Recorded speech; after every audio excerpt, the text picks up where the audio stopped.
မင်္ဂလာပါပိတ်သက်ကြီးရေဖဘော့စပီယာ YouTube channel ကနေပြန်လဲကြိုဆိုလိုက်ပါတယ်အာဆင်နယ်အသင်းချန်ပီယံလိဖလားယူဖို့ကြမ်းနေပြီမင်္ဂလာပါပိတ်သက်ကြီးရေအာဆင်နယ်အသင်းက UEFA ချန်ပီယံလိရှုံးတဲ့ပွဲစဉ်မှာ PSV အသင်းကိုအဝေးကွင်းမှာ9ဂိုးသွင်းပြီးဂိုးပြတ်အနိုင်ယူခဲ့ပါတယ်ဒါကတော့ UEFA ချန်ပီယံလိမှာအာဆင်နယ်အသင်းဟာဘလောက်ကြမ်းလဲဆိုတာကိုပြသခဲ့တဲ့ပွဲစဉ်လည်းဖြစ်ပါတယ်တိုက်စစ်မှုမပါဘဲအာဆင်နယ်အသင်းဟာ9ဂိုးအထိတောင်သွင်းယူခဲ့ပြီးနောက်တဲ့ဆင့်တက်ဖို့တေချာသွားခဲ့ပြီလို့ပြောလို့ရပါတယ်။ကစားပွဲကောင်းမွန်ပြီးအဆုံးသက်တေချာတဲ့အာဆင်နယ်အသင်းဟာအသင်းကောင်းဆောင်မာတင်အိုဒီဂက်ရဲ့ခြေစွမ်းတဲ့အတူ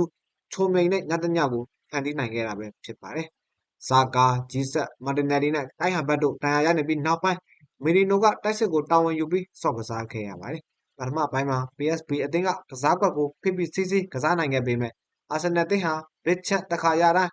ဆုံးသက်တေချာခဲ့လို့အာဆင်နယ်အသင်းဟာအပြတ်အသက်အနိုင်ရခဲ့တာပဲဖြစ်ပါတယ်။ဂါဘရီယယ်နဲ့ဆလီဘာရဲ့ဖန်ဆယ်ကြောင်းကို PSV အသင်းဟာကြော်မြခဲ့တယ်လို့ကိုသမားရီယာကလည်းလက်စွမ်းပြခဲ့တာကြောင့်အာဆင်နယ်အသင်းဟာတည်တည်ငြိမ်ငြိမ်နဲ့ကစားနိုင်ခဲ့တာပဲဖြစ်ပါတယ်။ပွဲချိန်18မိနစ်မှာတော့ဒီကလန်ရိုက်ရဲ့ဖက်တဲ့ဘောကနေတင်ပါကခေါင်းတိုင်သွင်းယူခဲ့လို့အာဆင်နယ်အသင်းဟာဥဆောင်ကိုရရှိခဲ့ပါတယ်။ဥဆောင်ကိုရပြီးသိမကြခင်မှာပဲလူငယ်ကစားသမားနနာရီကဒုတိယဥဆောင်ကိုသွင်းယူခဲ့ပါတယ်။နောက်ကုန်သွင်းပြီးနောက်မှာဝက်ဟာအာဆင်နယ်စိတ်ကြိုက်အေးစိတ်ကစားခဲ့ပြီးပွဲချိန်33မိနစ်မှာတော့မီရီနိုကပယ်ချင်းနဲ့ကန်နှုတ်ကလို့3ဂိုးပြတ်နဲ့ဥဆောင်ခဲ့ပါတယ်။ပထမပိုင်းပြီးကနေမှာတော့ PSV အသင်းကပင်နယ်တီရခဲ့ပြီးနိုဝါလန်ကကန်သွင်းယူခဲ့ပါတယ်။ပထမပိုင်းမှာ3ဂိုးဆိုတဲ့ရလက်ကကွက်ပြီးခဲ့တယ်လို့ပဲ PSV အသင်းရဲ့ညှော်နှင်းချက်ကလည်းပုံဆုံးသွားပြီလို့ပြောလို့ရပါတယ်။ဒုတိယပိုင်းမှာတော့အာဆင်နယ်အသင်းဟာခွင့်ရများစွာရခဲ့ပြီးအဆုံးသက်ကောင်းမွန်ခဲ့လို့အန်ဟော့စရာကောင်းလောက်အောင်ကိုပြတ်နိုင်ပွဲရရှိခဲ့တာပဲဖြစ်ပါတယ်။ PSV အသင်းကခြေပါကိုရဖို့ပြင်းထန်ကြိုးစားခဲ့ပေမဲ့အာဆင်နယ်နောက်တန်းကိုမကျော်ခဲ့ပဲမမန်ပတ်ပေးရင်းနဲ့သာအချိန်ကုန်ခဲ့ရပါတယ်။မာတင်အိုဒီကထရော့ဆန်နဲ့ကယ်လဖီယိုရီတို့က၄ဂိုးထပ်သွင်းခဲ့လို့အာဆင်နယ်အသင်းဟာ PSV အသင်းကို9ဂိုးပြတ်နဲ့အနိုင်ရခဲ့တာပဲဖြစ်ပါတယ်။ဒီဘက်မှာအာဆင်နယ်အသင်းကိုချီကျူးစရာတွေအများကြီးရှိနေပါတယ်။ဂိုးပေါက်ကို၈ချိန်တက်ရမှာ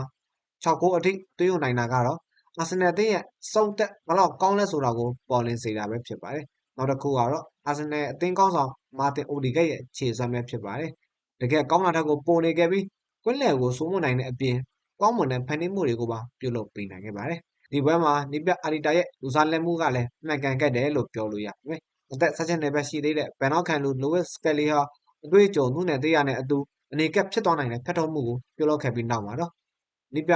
အာဒီတာကလိုဝစ်စကယ်လီကိုကယ်လဖီယိုရီနဲ့ချက်ချင်းပဲလူစားလဲခဲ့ပါတယ်။အဲဒါကြောင့်အာဒီတာကလုံတဲ့လုံထိုက်တာကိုလောက်ခဲ့လို့ဘယ်ချမ်းတိုက်ဆက်ကပုံမကောင်းမွန်လာခဲ့ပြီးတွင်းကိုတွေပုံမရရှိခဲ့တာပဲဖြစ်ပါတယ်။ဆိုတော့က